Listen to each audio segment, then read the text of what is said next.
Hello everyone, happy holidays. Welcome to the very special Christmas edition of Punting and Pioneer here on Malta 5. And yeah, today I've got the most Christmassy friggin' deck I can think of, which is elves, of course. You gotta do elves for Christmas.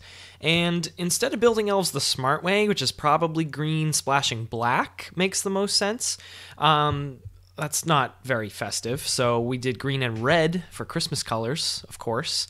So we got green-red elves, aka Gruul elves, so I'm calling it Gruul-tide Elves. Right?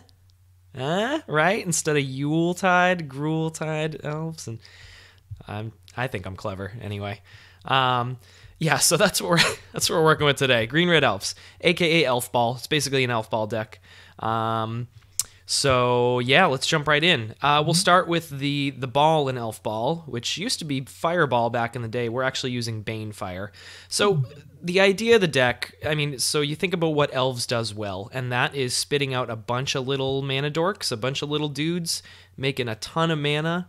That's kind of the strength of Elves. So to take advantage of that, our goal here is basically to throw out a bunch of little dudes, make a ton of mana, and then just throw a giant fireball into our opponent's face. So we've got Banefire in here as our finisher to hopefully close off the game, chip in with elves for a while, and then get them down, 10, 12, and then just throw a giant Banefire at their face to finish them off.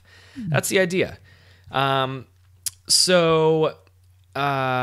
see. What else we got? We'll just start running through the dorks, I guess. Elvish Mystic and Llanowar Elves are one-drop mana dorks. They tap for green. Pretty common. I'm sure everybody's familiar with those. We also have Paradise Druid, which is a 2-drop mana dork. Taps for 1 mana of any color, though, which can help us hit our red. Because we only have 8 lands in the mana base that tap for red. So we'll probably find it consistently enough. It's only a light splash of red, but the Paradise Druid tapping for any color definitely helps.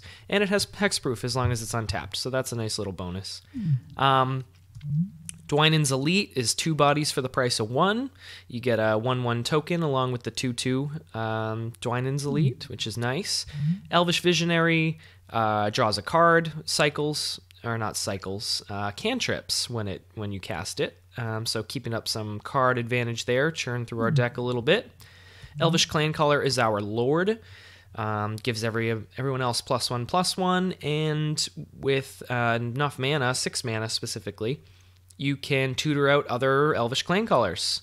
And again, hopefully making mana should not be an issue in this deck. So once one Clancaller comes out, hopefully the rest follow shortly after, and our elves get bigger and bigger.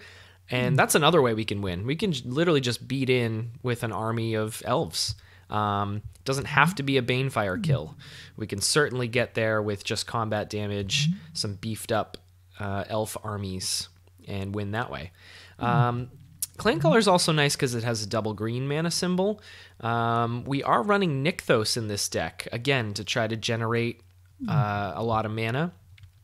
We are, with the exception of I think, the 3 Banefires and the lands, we're entirely permanent based. So that's a lot of devotion on the battlefield.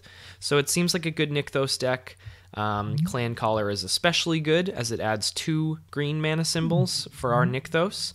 And if you're not familiar with Nykthos, adds mana equal to the amount of your devotion to a color. So the idea is we get a bunch of green mana symbols on the battlefield, beef up that devotion, and then Nykthos will be tapping for a lot. All to contribute to our giant Banefire. Elvish Clancaller, kind of a perfect lord for this deck. Next up, we got Marwyn. Legendary, so I only have 3 of them. Drawing multiples isn't great. Whenever another elf enters the battlefield, Marwyn gets bigger, she gets counters, and is kind of a mana dork. I wouldn't call her a dork, she's a badass. But she does tap for mana, an amount of green equal to her power. So hopefully she grows pretty big. We're playing elves, she's getting counters, and then all of a sudden she's tapping for 4 mana, which is great. So Marwyn is a pretty cool one in this deck. Steel Leaf Champion, is just our big beefy beater. He serves two purposes, really. It's a big threat. It's a 5/4 for 3, which is great stats. Can't be blocked by creatures with power 2 or less, also great. And it's 3 mana symbols, so it adds a lot of devotion for Nykthos. So Steel Leaf Champion kind of serving two purposes there. Beast Whisperer is our card draw engine. It's a 4-drop, so it's, it'll be a couple turns before we get it online. Hopefully we're dropping it turn 3, though, turn early with our dorks. Whenever you cast a creature spell, draw a card. And we have 35 creatures in our deck. So hopefully we're casting another dork and drawing another elf. Cast that elf, draw into another one. The idea is we just keep up the card draw, keep up the card advantage, keep drawing into more creatures. So Beast Whisperer kind of keeps that engine going.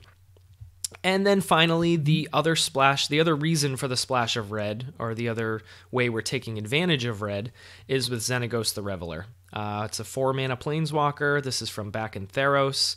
I miss this guy. Theros was a fun standard for me. But he's got some interesting abilities. He starts out with 3 loyalty, not crazy high. His +1 adds X mana in any combination of red or green, where X is the number of creatures you control.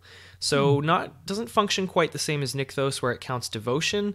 This guy's strictly just counting number of creatures. But again, 35 creatures. The idea is at any given time, we're going to have a ton of little dorks on the battlefield.